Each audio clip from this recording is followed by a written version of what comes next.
Hi, everyone. I'm Anna Gumpasep, and I am so excited to welcome you to my very first vlog. I'm a first generation college student, and my educational journey began as an ESL, formerly known ESL, now ELL student in elementary school. Growing up in a diverse class, in a diverse community, sorry, has deeply influenced my perspective on language learning and the challenges that it brings. Throughout my experiences, I've observed both the efforts made to support ELL and the gaps that still exist, which have lasting effects. Um, so yeah, in this video, I'll share my personal journey and tie it to the theories discussed in the textbook, exploring how I can apply these insights to better support my future ELL students. So, a little bit about me is that growing up, I spoke three languages. That is Vietnamese, Lao, and English.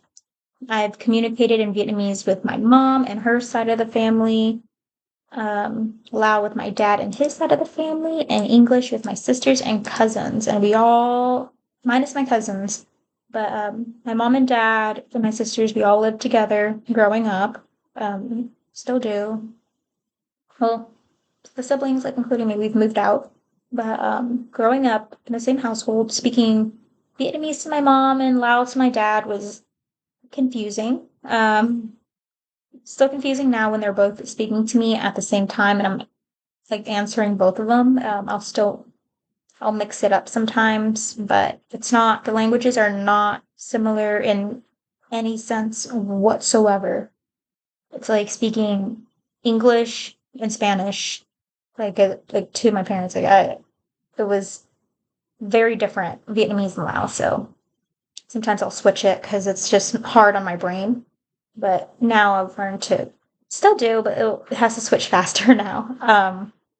So yeah, um, despite speaking and being multilingual, I was placed in ESL classes with peers who had little or no English exposure whatsoever. So I was placed in a classroom with just students who spoke Spanish because that's what the majority of the bilingual class was. It was hard on me because there were pictures that they would use, and like it would say it in Spanish, and then under it would say it in English. None of it. So like, I understood it in English, but it was hard because I didn't know how to read. So I'll look at the photo and say chair, but I didn't know like how to read, and so um, my teachers thought that it was because of a learning disability, but it's not because I just was placed in a classroom that was not fit for me. Um, so yeah, I just didn't understand much. They then put me in a classroom that wasn't bilingual, like a regular English speaking classroom where it was a lot better. I've excelled there. But then turns out I am dyslexic, so, and ADHD. So they were like, okay, like now we have like things, da da da da. Like I was on some plan. I had interventionalists coming in like a few times a week sitting with me. Did not know who they were. I thought that the interventionalist people went in there for the whole classroom or to support the teacher when I was a child. Looking back on it, they were definitely in there for me. Um, but with that experience, it emphasizes the need for I can't say that word, differentiated instruction, which Wright highlights in chapter 1, noting that no single method has proven effective in distinguishing between ELL um, with language acquisition challenges and those with learning disabilities.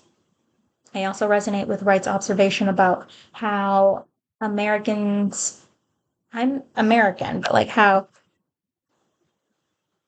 typical looking American, traditionally looking Americans that you would see on TV way back in the day would often make judgments based on appearance, leading to assumptions about someone's abilities or background.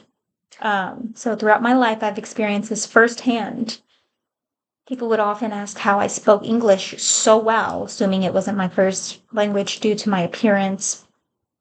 I've also been told to go back to where I came from, despite being born and raised here in the States. And I've faced situations where people tried to take advantage of me, thinking I couldn't understand them because I didn't fit the typical American look. I've even been asked, "What are you?" Or, yeah, like, "What are you?"